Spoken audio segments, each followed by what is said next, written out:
Assalamu alaykum. Vatan içi və sirtidagi barlıq Uyğur qarindaşlarım. Xitay qulaydıqanğa az qaldı namlıq proqramımğa xoş gəldinglar. Mən Gülşən Abduqadir, Kanadanın Toronto şəhərində yaşayman. Bugünkü Xitay qulaydıqanğa az qaldı namlıq 3-cü proqramımda tozaqның mahiyyəti, bir yol, bir belbaq, yəni dan ibaret bu tozaqның mahiyyəti.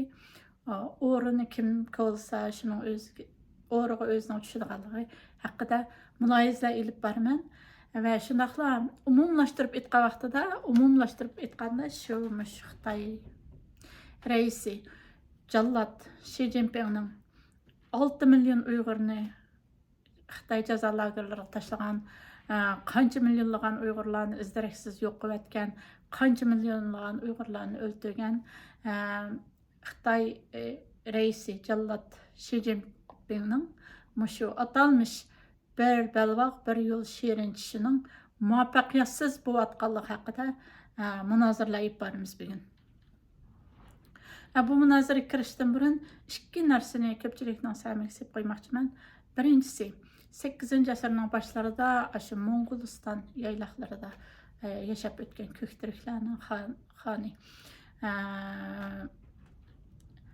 Tünyoquq və şunun oxşayan Orxun abidləri şunu öz çıxarğan Orxun abidləri yazılğan bilgi qalğan Məngö teşidiki bəzi yazılmalarını sizlərinin sərmanlarına sep etməkçimən.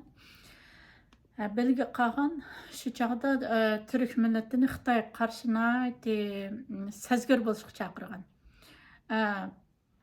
Nəhayət diqqət bilan muomala qilishga chaqirgan. Şu yazıda Məngö taş ədəbi yodgorliklarda shundaq yozildi. Xitaylarninki gapları bək yumşaq, işbəkləri bək yumşaq, işbəkləri bilən, yumşaq işbəkləri bilən, yumşaq sözləri bilən sizlərinin jurtыңlarga kelib, kirib keldi. Onundan keyin sizlərinin jurtыңlarni besib aldı. Onundan keyin şu xan bo'ladigan yigitlarni qul, sultan bo'ladigan qizlarni didak qiladi deb yazgan. Hazır 8-ci əsr, hazır 21-ci əsr bolsa, 13 əsrinin aldıda bilgi qalğan Məngö taşlarında və aşı Orxun Yansay vadlarındakı şu Məngö taşlarına yazıb qoyğan nərsələr hazırmı Xitaymış şu bizni agahlandırğan bilgi qalğan buğumuz bizni agahlandırğan təcrübələrini yəni bizə tozaq qılıb sınıvatıdı. O davrlarda əmdi işbək moda bo'lganmasa, ishbaklar bilan kirib kelganmasa, Xitoy hozir dollar bilan, qaz pul taqtish yo'llari bilan kulimsirab turib, "Voy, sen kambag'alkansan, sen men kambag'alchilikdan qutuldirib qo'yay, yo'llaringni yasab beray, doktorxonalarni yasab beray" degan hilmikrlar bilan shu dunyoning har qaysi joylariga ichilyotdi. Ayni idea bilan shu belga qalgan Məngö taşlardagi shu yozib qo'ygan ogohlantirishlarning aynısini faqatlam Türkiye millatlarga emas, dunyoga sunyotdi. Yana birisi sizlar bilan o'rtoqlashadiganim Xitoyninki harbiy qo'mondoni Sunzining ilmiy dasturlardagi eng esil urushmasdan turib qalbi qilgan urush deydi Sunzi. Mushu Sunzining ideologiyasi bilan har qaysi dunyoga ichilyotdi Xitoy. Qandaqdir Xitoy raisi Jallat Xi Jinping'nin şirinçi, atalmış şirinçi, mana mushu Sunzining ta'limoti bilan ilqayıq. Eng esil urushmasdan, qalbi qilgan urush deydigan ideologiyasi bilan dunyoni qaz patqizib qo'yib, undan keyin qo'lidagi narsalarni ilib bilish. Bu tozaqninki eng muhim mahiyyəti. Ama o'rin kimga olsa o'z tushidi. 2010 yıldan itibaren Uyghur ana vatanının yürügidən kesib ötüqən qadimi İpək yolunu Xitay raisi Uyghur qırğınçılığının baş planlayıcısı Jallat Xi Jinping Uyghurlarni bu zulmündən yo'q qilish bədiliga qayta canlandırışqa qarar verdi. Çünki Xitayning bu atalmış şirin düşüge birden-bir to'salg'i bo'ladigan Uyg'urlardi. Uyg'urlarni bu zamindan tüpten yo'q qilib etish badaliga jazo lagerlarini ichib, Uyg'urlarni jazo lagerlariga solash badaliga bu ishbak yo'lini qaytadan ochdi. Men birinchi qism programmamda sizlarga deb o'tib ketgandim. Buningdan 1000 yil burungi ishbak yo'lida sovuq havo klimatlari, qahrdan qishlar, bo'ron chopqinlar, uningdagi egiz, qiyolik, tashliq tog'lar, Qarqurum tog'lari, Ashadki Pamir tog'lari, eng egiz tog' cho'qqilaridan o'tish, yirtqich hayvonlar bu ishbak yo'lida ilgirlashga to'salg'i bo'lgan bo'lsa, insonlar shu chog'da Roma imperatorluqlariga o'xshash cho'ng imperatorluqlar bizning mush vatnimizningki mush Qarqurum tog'larining hozirgi Xitoy Pokiston iqtisodiy koridor deb ochgan mush yo'llardan bek ta'sir etadigan bo'lsa, yana ishqib bu yo'llarni o'tish uchun nishondan ezib qolmaslik uchun bu yo'lda o'lgan kishilarning so'ngaklariga qarab o'tadigan vaziyatlarga hozir xotim berilib, Xitoy bu Qarqurum tashlarini Qarqurum tog'larini teshib nurg'un mablag' bilan Xitoy Pokiston iqtisodiy koridori orqali Guada portiga, undan keyin Hind okeaniga, undan keyin Arab dengiziga tutashdi. Mundaq aytganda Xi'andan chiqib Qashqardan otlab Pokistonning Guada portidan Hind okeanidan Arab dengiziga tutishilgan shundaq bir koridorni shakllantirdi. Faqat buning badaliga Uyg'ur degan bir millatni bu yerdan yo'q qilish uchun jazo lagerlarini ochdi. Qancha millionlagan Uyg'urlarni lagerlarga tashildi. Terroristlar bilan qirib tugatdi Xitoy. 70 yildan buyon Xitoy besib olgan 70 yildan ortiq vaqtdan buyon qilmagan askiliklari, qirg'inchiliklari qamida Uyg'urlarning ustidan. Faqatla mushu Xitoy o'zininki mushu shirin tushini, atalmış shirin tushini amalga oshirish uchun. Endi bu yerda kichikgina pildirlab turadigan azroq bir umid, kichikgina bir umid nimasi bor. Mushu Jallod Shi Jinpingning atalmış shirin tushini ichida Uyg'urlar uchun nihoyat bir umid beradigan bir kichikgina bir umid yulduzi cho'ldagi vilvildek vilvildab parlab turdi. Buning cho'ldagi vilvil emas, real vilvil bo'lganligiga bir umid nuri bo'lganligiga mening ishonchim komil. U bo'lsa-mu, muhayyatda Jallod Shi Jinping Uyg'urlarni dengiz okeanlardan uzoqlarda qolgan shu ishki quruqliq bir coğrafiyasi, Taxlamakan cho'lligidek bir cho'llik, atroflari egiz tog'lar bilan, egiz tik cho'qqilar bilan o'rilib turgan dengiz okeanlardan bek yiroq, qurg'oq bir ishki quruqliq coğrafiyasida qolgan Uyg'urlarni muayyatda Hind okeaniga tutashtirib qo'ydi. Agar Xitoy qulab tushgan vaqtida bu Xitoy Pokiston iqtisodiy koridori Uyg'ur koridori bo'ldi inshaalloh. Buning ishonchim komil. Endi Xitoy Uyg'urlarni shunchalik darajada qirib yo'q qilib etish badaliga bu yo'llarni ravonlashtira oldimi? Shunchalik ravon ketyaptimi? Undaq emas. Xitoy Uyg'urlarni atlab o'tib, Pokiston kirgan vaqtda Pokistonning janubidagi Balujistondagi baluchlar Xitoyning qarshisiga chiqdi. Ular apının Uyg'urlar bilan taqdirlash bo'lgan baluchlar Xitoyning qarshisiga chiqib, bizning zaminimizda bizning boyliqlarimizni sen balang-talang qilmaysan, Guada portlarida qimmatli portlarimizdan olaman deb nurg'un oilalarni yana ko'chirib xonavayron qilyapsan. Biz sana bir g'ayri yerimizni bermaymiz. Bizning mineral moddalarimizni, boyliqlarimizni, portlarimiz bizga oid. Sen bu yerda menga bir o'zingning she'ring tushingni amalga oshirmaysan deb Ashad Balojiston armiyasi, qurolli armiyasi, Balojiston Liberal partiyami shundaqroq ismini unutib qoldim. Qurolli partiya bularning qarshisiga chiqib nurg'unlagan Xitoy injenerlarini, Xitoy ish odamlarini terrorlik hujumlar qilib o'ldiryapti. Men bu yerda Balojistondagi shu qarindoshlarimizga Balojiston shu liberal partiyasidagi shu qurolli askarlarga shunday demoqchiman. Bir g'ayri sheringlarni Xitoyga hargiz bermanglar. Xitoy bek rezil.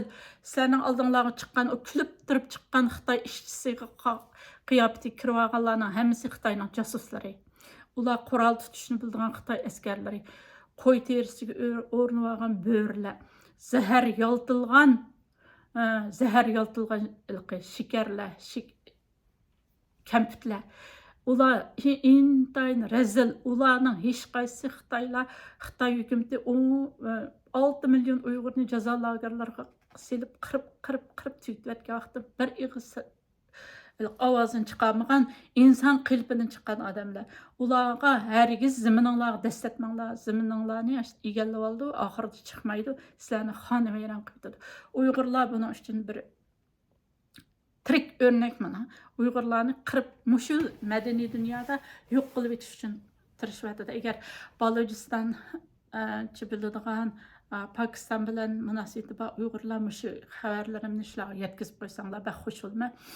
Bizning bu yer asti boyliqlarimiz, mineral moddalarimiz sizlarnikidan o'xshash shundoq chiqdi.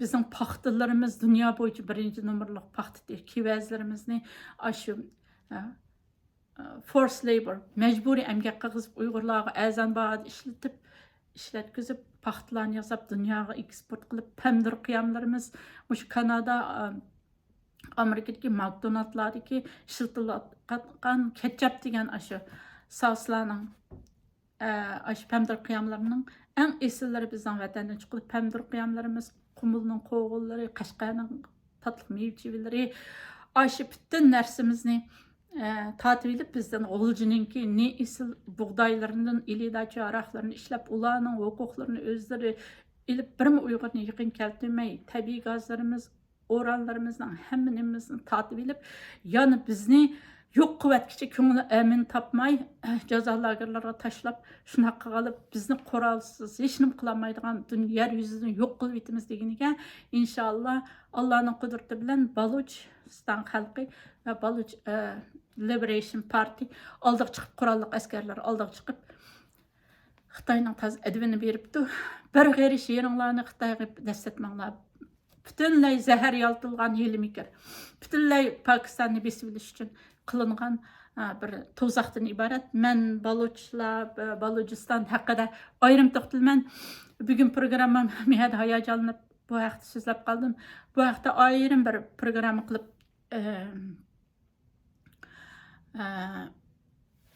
ishlayman. Bugun programmam u emas, faqatla shu bir yo'l bir balvoqning Xitoy tushuninki muvaffaqiyatli bo'lmayotganligi haqida ba'zi misollarni, ba'zi faktlarni so'zlamoqchi. Shuning uchun asli programmamga qaytib kelmoqchiman. 13-yili Jallod Xi Jinping Qozog'istonda İpek yolunu qayta canlandırdıqanlığı, hem Uyg'urlarni yo'q qilish badaliga, Uyg'urlarni jazo lagerlariga tashlash badaliga, Uyg'urlarning bu zaminda yashamaganligidan iborat saxta bir tarixni yashab chiqish badaliga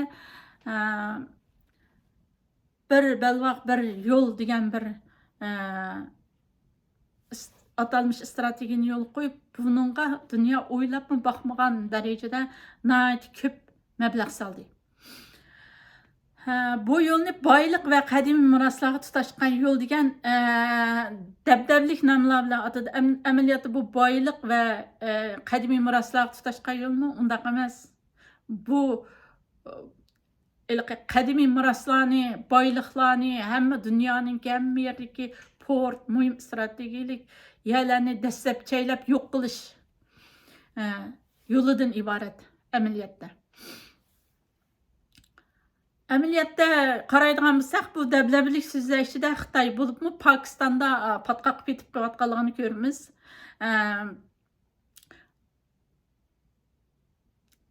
Bu amaliyotda Xitoynilar balkim boyliq tutashtirib qilish mumkin, ancha-muncha. Ammo boshqalarni qarz to'zqiga tushirayotgan yo'l.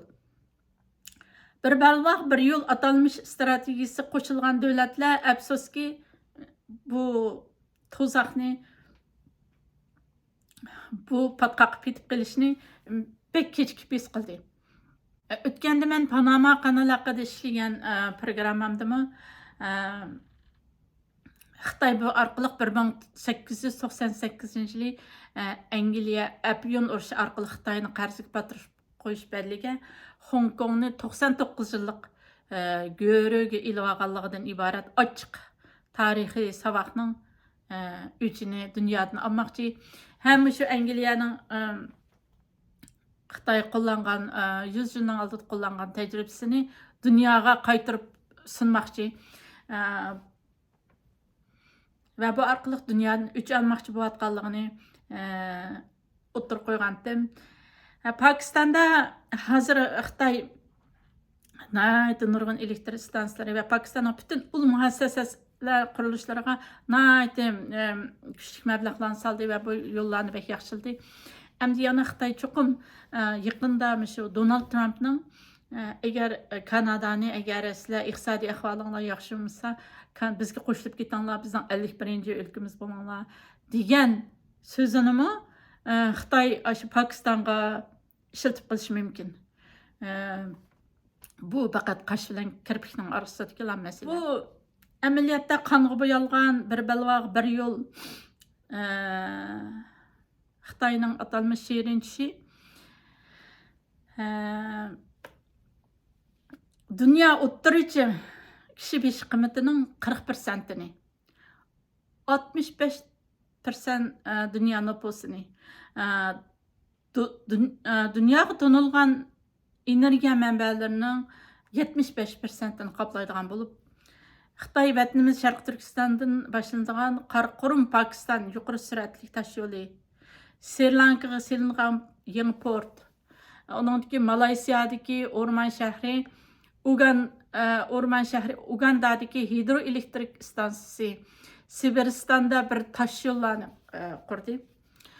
Bular faqat Xitoy dunyo qarz pul berib turish yo'li bilan o'zining yo'lini ichayotgan bir qancha o'rnaklar. Xitoy jami 72 davlatdan tezlikda mana shunday qurilishlarni olib beryapti. Yuqorida men deb o'tib ketgandek, bugun biz Xitoyning bir balvoq bir yo'l shirin tushning muvaffaqiyatsiz bo'layotganligini munozara qilamiz. Jannat Shi Jinpingning bu shirin tushi, ya'ni bu qabohat tushi Uyg'urlarga nisbatan bek qimmatga to'xtagan atalmış shirin tush deb qaralyapti dunyo tarafidan. Ammo bu qimmatli shirin tushning uzoq bo'lmagan bir vaqt ichida qora tushga aylanib Xitoyni o'z qo'li bilan o'zini g'o'ltib yetadigandak bir shapi bor. Undaqda faktlar qarab boqaylik.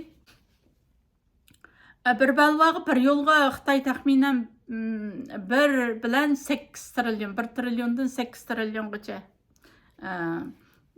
dollar mablag' silinganligini taxmin qilayotgan bo'lib, bu yuqori darajadagi moliya xomchoti ba'zi davlatlarning moliya kirimiga barobar. Bütün bir davlatning moliya kirimiga barobar. Nima uchun Xitoy bunchalik qo'lni kengaytiryapti? Bu faqat yuqoridagi Sunzining ideologiyasining davomidan iborat bo'lib, eng esil urush qilmasdan g'alaba qilish degan ideologiyaga ergashayotganligining belgisi. Hech bir yerda urush qilmasdan hamma narsani o'zing qo'lga tushirish maqsad qilingan. Tuvandagi faktlar qarab boqaylik. Sunzining bu ta'limotlari bugungi kunda amalga oshamdikin. Sunzining bu ta'limoti Xitoylarni yangi bir dunyoga boshlab boramdikin yoki mag'lub qilib o'zining yig'ida o'zini qo'rib, o'zining og'amchisi bilan o'zini bo'g'ib qo'yamdikin.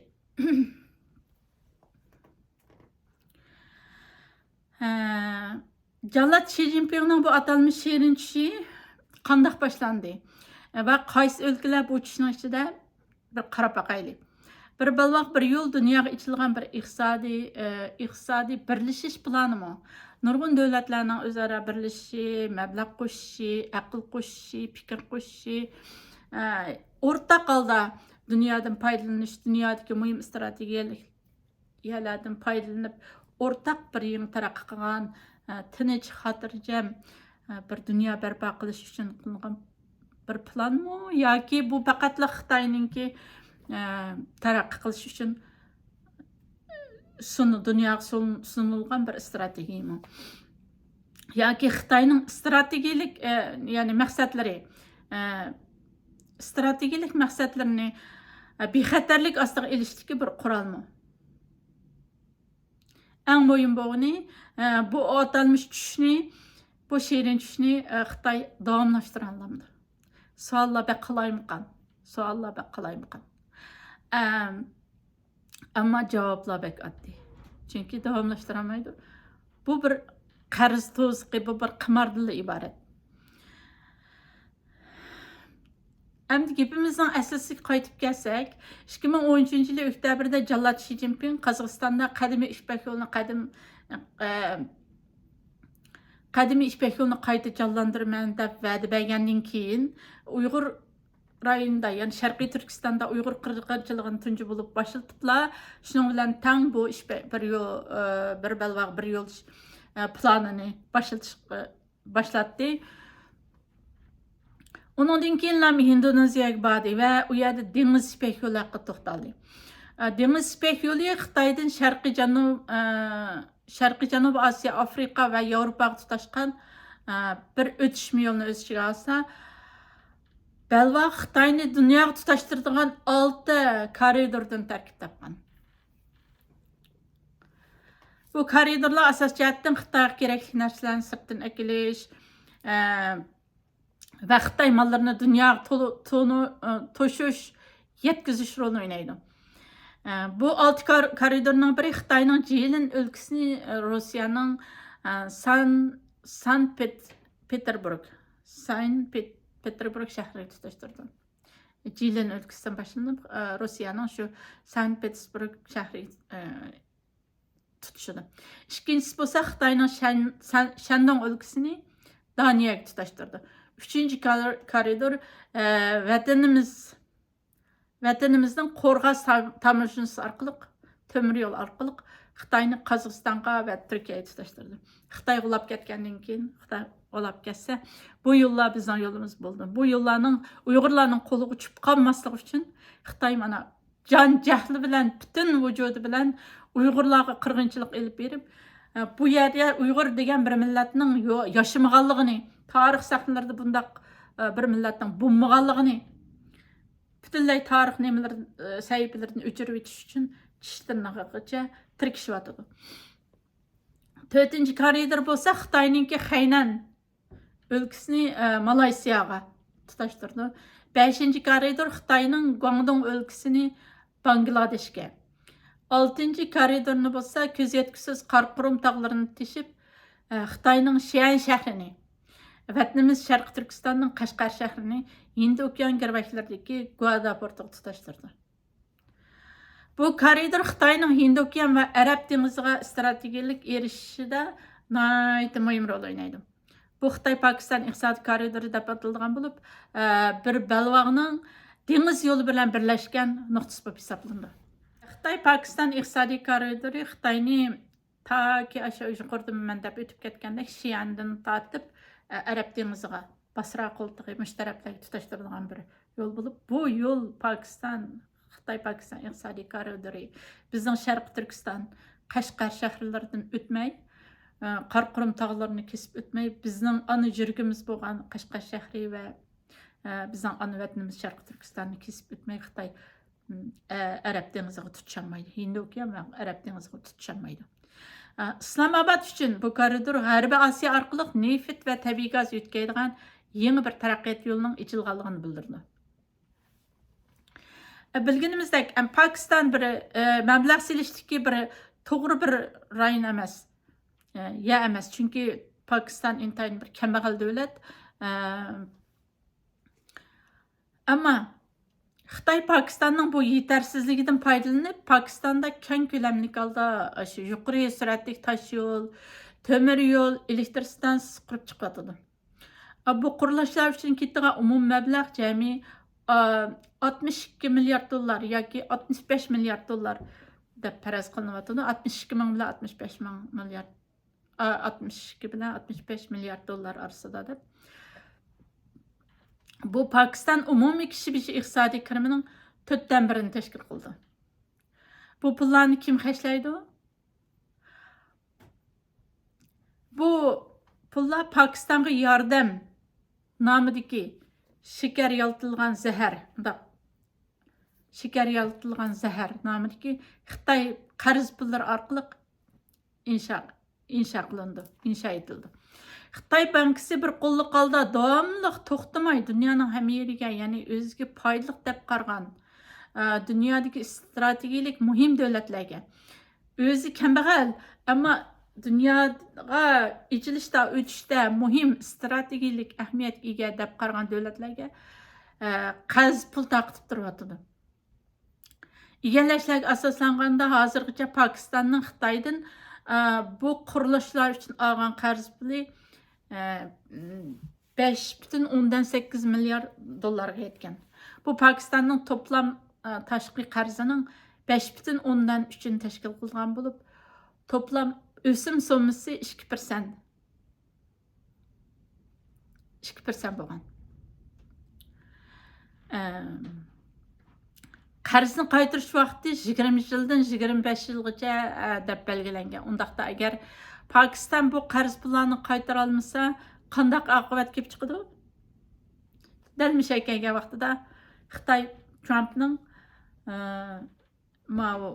Kanadaning qarta aytgan, agar sizlar kambag'al bo'lib ketgan bo'lsanglar, bizga qo'shilib ketinglar, bizning 51-o'lkamiz bo'lib ketinglar degan chaqchaq tariqasida degan shu gapini Xitoy Pokistonga deyishi mumkin. Pokistonning qurolli askarlarini kirgizib besilish mumkin. Yoki hamma yerlarni shu qarzga sundirib 100 yillik, 50 necha yillik ijaraga evilishi mumkin. Hajlanayotgan pullarning birisining hadiyasi emasligini, uning qarz pul to'ziq ekanligini his qilamiz. Dalmish aytgan vaqtida biz birisininki hadiyasi emasligini, uning qarz pul to'ziq ekanligini his qilamiz. Taraqqiy qilayotgan davlatlarning ko'tarish kuchidan ortiq bo'lgan qarz pulga qistab akirish yoki qarzdorlikqa qistab akirishdagi bir zaharlik bilan ekanligini bilamiz. Agar bu qarz pullarni shu davlatlar qaytara olmagan ahvol ostida, u davlatlarning muhim strategik o'rinlarini qarzga sundirib, o'zining qilib olish orqali qullashtirganligini, shu davlatlarni qullashtirganligini va yoki bu davlatlarni o'z yasagan tashuvlar orqali tezlikda besib olishi mumkin ekanligini ko'ramiz. Dalmish aytgan vaqtida Orxun Yansay va'dalardagi bilga qolgan mangu tashlardagi ogohlantirishlar xiyolimizdan kechadi.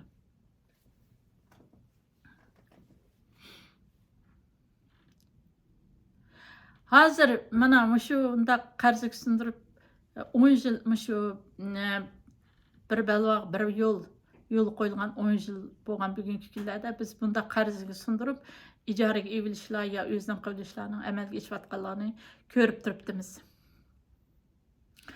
Pokistonningki Gwadar porti qarzga sundirilib 40 yillik Xitoyga ijaraga berildi. Djibutidagi Obok askari bazasi qarz badliga 10 yillik ijaraga berildi. Tojikiston Xitoydan olgan ozroq qarz uchun 1000 kvadrat kilometr zaminni Xitoyga berishga majbur bo'lib qoldi. Laos davlatlik elektr stansiyasini bir Xitoy shirkatiga o'tkazib berish majburiyatida qoldi. Sri Lankadagi Hambantona porti qarz badliga Xitoyga 99 yillik ishlatilishga berildi. Malaysiyadagi Malakka bo'g'ozi, Malakka darvozasi ham 90 yillik Xitoy boshqarishga berildi. Dunyodagi nurg'unlagan davlatlar Xitoyning bir balvoq bir yo'l bulanchi qarz pullari bilan bo'g'ilib qo'yadi. Demak, Xitoy qo'laydiganga oz qoldi. Xitoyning Markaziy bankasi tomonidan hazırlangan bir doklad asoslanganda Xitoyning bir balvoq bir yo'l strategiyasiga qo'shilgan 23 davlatning hammasining ig'ir iqtisodiy besim va qarz ostida qolganligi, buning ichida 8 davlatning ig'ir ahvolda ekanligi ilgari surilgan. Ammo Xitoy bu qarz batqiqib yetib qilishni, bu davlatlarning ul muassasa qurilishlarini yepyeni taraqqiyot yo'liga boshlab kirish deb padazlaydi. Undaq padazlashga bek usta, uning qanday padazlaydiganligini biz Uyg'urlar bek yaxshi bilamiz. Nurg'ulg'an davlatlar bo'lsa, oldin qitim Xitoydan olgan qarz pulining o'simini o'tash uchun, ya'ni yangi qarz olganligini ilgari surdi. Ammo bu xil qarz va o'simlar hech qachon qo'sh tarafni manfaatlantiradigan ish bo'lmasdan faqatla Xitoyni manfaatlantiradigan va beyitadigan plan bo'lib, bu suiqasd planining qanday bir razil plan ekanligini bu strategiya atalmış bu strategiya yo'l qo'yilib 10 yildan keyin har qaysi davlatlar tanib yetyapti. Biz Uyg'urlar bo'lsa Xitoyni bak yaxshi biladigan millat bo'lg'achqa bu yelini boshdan bilib yetgan edik. Dunyodagi dangliq Xitoy qurilish shirkatlari bir yo'l, bir balvoq bilan ish birligida bo'lgan davlatlar bilan 340 ming dollar qiymatida to'xtam tuzgan.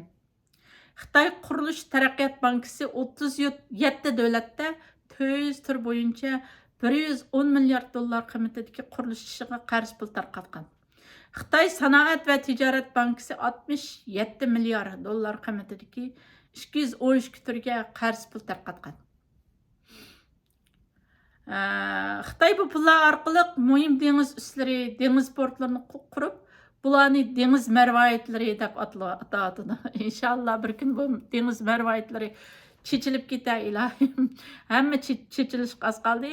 Bularni dengizdagi bizning Xitoylar qurib chiqqan marvoyatlarimiz deb ataladi. Shu Xudoyim bilsa Allah Uyg'urlarni va butun dunyoni bu marvoyatlarning chechilib tirang dengizga to'kilib ketganligini ko'rishga nisib qiladi. Xitoy ism qo'yishga bak ustigu. Bu uslarni kelajakda harbiy ishlarda ishlatishi Xitoyning oldingi maqsadi bo'lib, bu dengiz ust bozori va portlar orqali Xitoyning maqsadi tijorat emas. Bu uslarniki ashta qurib chiqyapti. Bu uslarni qurib chiqishdagi dengiz ustlarini qurib chiqyapti. Bu ustlarninki asosli vazifasi Xitoy bu tijorat deb atayapti, lekin bu tijorat emas. Balki dunyoni besilish. Dunyoni qanday qilganda qo'laycha besib olganligini bildi. Sunzining oldin men avval degan so'zim bo'yicha Sunzi ta'limoti dal mishada o'tirdi, dal markaziy ideyasi mishada. O dunyodagi eng esil urush qilmasdan turib g'alaba qilish strategiyasini yoki ideologiyasini Xitoy mishada ishlatyapti. Bu dengiz üstü bazıları ve portlarınki aşı dünya kol sozgan deniz üstü muhim baza ve portlarının bitiş vaktini 2049 yılı bitip oluş gerek de planlayatıdır. Neymiş için 2049 yılı? Çünkü bu yılda Xitoy Xalq Cumhuriyeti kurulganlığının 100 yılı buldu. Xitoyning maqsadi boyunca salla bir simvolunu bildiriş gerek. Ama o yolga kelguncha Xitoy g'ulab ketishi mumkin. Cho'qim g'ulab ketadi. Xitoyning bir balvoq bir yo'l tushi yoki Xitoy tushi amalga oshamdi? Yo'q, oshmaydi. Keskin qilib aytish kerakki, oshmaydi. Chunki Xitoy qarz pul bergan davlatlar qarz pul muddati to'shqanda bu qarz pullarni qaytara olmaslik masalasi bilan qarshilashyapti. Ba'zi davlatlarda yo'lsizliklar, aldamchiliklar boshib ketiryapti. Bangladesh'te terör hücumları yüz verdi Xitoylarga qarshi. Sen bizni qarz batqıqını petirib qo'yding, chiqib ket vatanimizdan, zaminimizdan degan. Xitoy Uyg'urlarni jazo lagerlariga solab ovozini chiqara olmay qo'ygan bilan, lekin yan dunyoning hamma yerida Uyg'urlar bilan o'xshash qismatdagi yana bir Uyg'urlar Xitoyning oldiga chiqib norozilik bildiryapti. Bangladeshdagi terror hücumlari buning bir misoli. Bu davlatlardagi millat vakillari, ho'shyor kishilar, ziyolilar, televizorlarda so'zlab, ifoda bildirib, Xitoyning bu planni qayta o'ylanib beqish takliflarini beryapti. O'z davlatlariga shu takliflarni beryapti. Afg'oniston va Yevropadagi ba'zi davlatlar Xitoyning qarz pulini rad qildi. Romaniya, Litvaniya, Sloveniya qatorliq Yevropa davlatlari Xitoyning qarz pulini rad qildi. Chunki buning to'zaqligini, buning bir qimorligini, bunun özünün vətəninin zəminini besibilişdiki bir zəhərli qol işgənligini tanıb getdi. Hindistan bir balvaq bir yo'l planiga kirishni rad qilgan, nayt mardan turib atgan davlatlarning biri. Növətdə Xitay bankaları qarz pulunu qaytarıb ala almaslik мәсьәлесе bilan qarşılaşıb atgan bo'lib, Wuhan virusi, ya'ni Covid virus paydo bo'lgandan keyin Xitoyning dunyodagi e'tiborining tushishi bilan birlikda Xi Jinpingning dunyoga hokim bo'lish she'rini tushimi Xi Jinping o'zi bilan o'zi mushtaq bo'g'ishyotidi.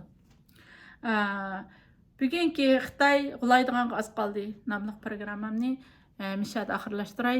Kelarki qismliq programmamda Pakistan Xitoy iqtisodiy koridorga ko'langa tushirayotgan va bu yo'lninki